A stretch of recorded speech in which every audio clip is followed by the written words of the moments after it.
In his 2022 study, The Vital Signs of Retirement Income, James Sandage also circles back on his 2019 study, Chaos in Retirement Income. And through these, he has found the third vital sign in a successful retirement plan. Hello, Kurt Jackson, KJ Financial, sharing some prudent information that you need to know when you're evaluating your retirement income plan. According to Sandage, the vital sign number 3 is what he calls changes in account value. So changes in account value is that third major vital sign because any falling values are an early warning to your retirement income plan. So the graph shows the average percentage change in account value by year for successful portfolios and also the ones that failed. For example, the successful portfolio account values increased an average of 4.4% in the first year compared with failed portfolios, which were flat. Now note that the failed portfolios averaged falling account values beginning in the second year, and the successful plans averaged appreciating values until the 20th year. While you could have a traditional retirement plan that grows when taking retirement income, you really need to be quite fortunate for that to happen. And when you have falling account values, it's definitely a caution sign.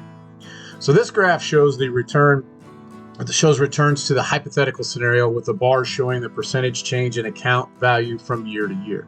If we assume in positive years in this hypothetical example that you earn 10% per year, while expecting the account value to fall in negative return years, so those red bars, and it's going to fall, we're predicting it's going to fall in year 1, year 4, year 7, year 10, and year 13.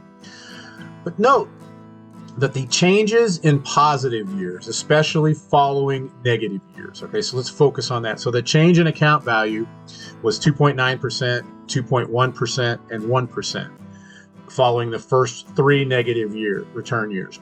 But that then turned negative at a 0.5% the year after the 4th loss that we experienced. As negative momentum drags the change in account value down.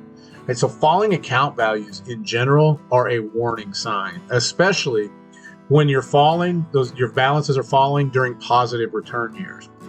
Now note this, the 6 years after the 5th loss, okay, the account value drops 3%, then 4%, then 5%, then 6%, then 7%, then 8%.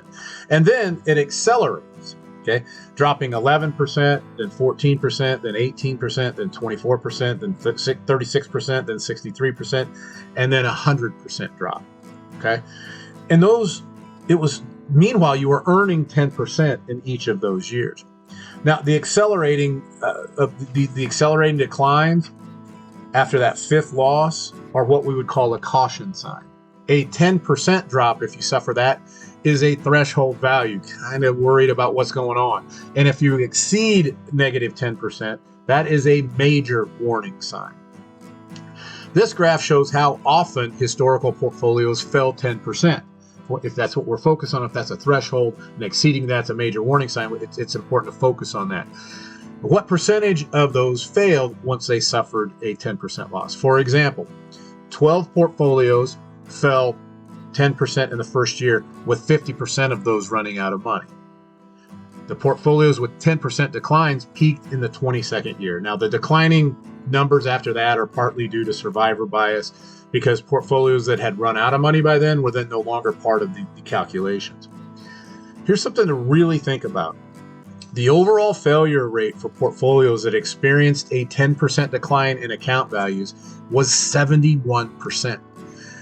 And if you lost 10% or more, or lost more than 10% losses between the 2nd and 22nd years, the failure rate of the plan, of the retirement income plan, was 75%. So falling account values are an early caution sign, especially when those balances fall during positive return years. And when you see accelerating declines, they're also a red flag. And declines of 10% or more are a major warning, likely requiring a cash flow adjustment, which means reducing your lifestyle or maybe running out of money earlier. So your takeaway here is when you're working with traditional market-based, risk-based stocks, bonds, that type of retirement income plan, it is key to keep an eye on declining portfolios. That could be a harbinger of the retirement income death spiral. And that's something you certainly don't want to have. Now, also note this in big bold letters, even though I didn't put them in big bold letters. When you have the right volatility buffer strategy, it takes most, if not all, of these risks off the table. Now, this is the last in the video series that when we're talking about losing money and how important that is to your retirement success if you're using the traditional market-based stock bond mix.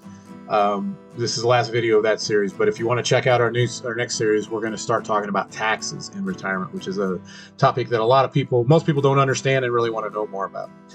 Or, I don't know, maybe it's time where you want to see how the right volatility buffer strategy with a combination of the right amount of protected lifelong income and the right amount allocated in the safe and productive growth portion of your overall retirement income plan would look like.